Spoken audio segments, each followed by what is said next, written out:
जय श्री राम। जय कुंडलिनी माता।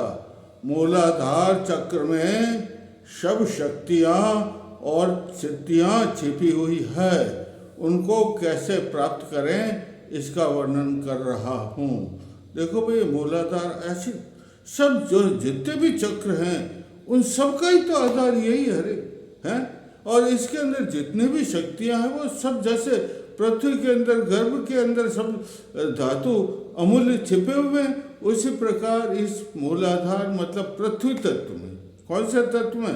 पृथ्वी तत्व के अंदर वो सब छिपे हुए हैं। अब उनको जो है अपन प्राप्त कैसे करें?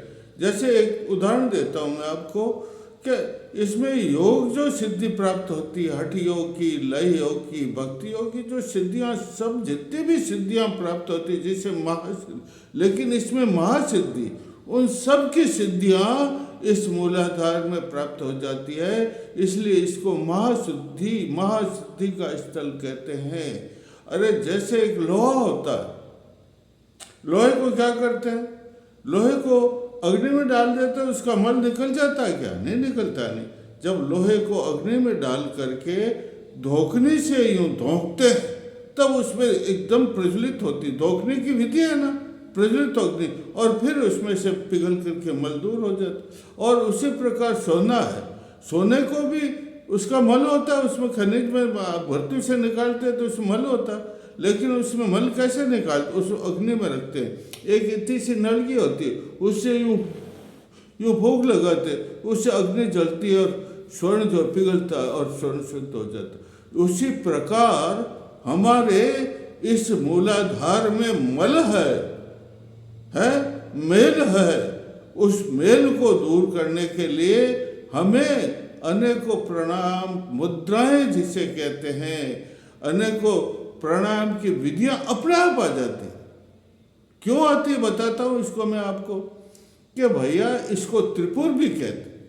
मूलाधार को क्या कहते हैं? त्रिपुर। त्रिपुर भैरवी का स्थान, त्रिपुर सुंदरी का स्थान है, इसलिए इतना ही। और भी तीन बातें हैं, जैसे सुप्तावस्था, जागृता, सुप्ता, और ये तीन अवस्थाएं, सत्व, तम और रज, तीन गुण है। ये जो तीनों गुण और अवस्थाएं और स्थूल, सूक्ष्म और कारण से, ये सब त्रिपुर कहलाए। ये तीन तीन के जोड़ हैं, और ये तीन तीन के जोड़ जो है इसमें किसमें? हमारे मूलाधार में रहते हैं। तो भगवान शिव क्या करते हैं? ये तीन तीन के जोड़ को सिद्ध करने के लिए, उनके ऊपर जय प्राप्त करने के लिए जो प्रयास करते हैं, तो मूलाधार को कामेष्टि क्या कहते हैं? काम पीठ भी कहते हैं। क्या कहते हैं?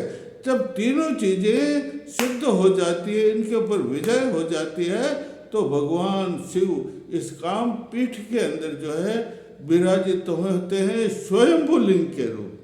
किसके रूप में? स्वयंभू लिंग के रूप में इसके ऊपर जो है भगवान विराजित होते हैं।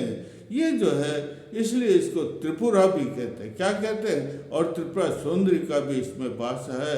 ओम नमः त्रिपुरा सुंदरी नाम का मंत्र जपना चाहिए। और इसके अंदर जो है काम बीज तो है ही, लेकिन इसके अंदर में लम बीज है।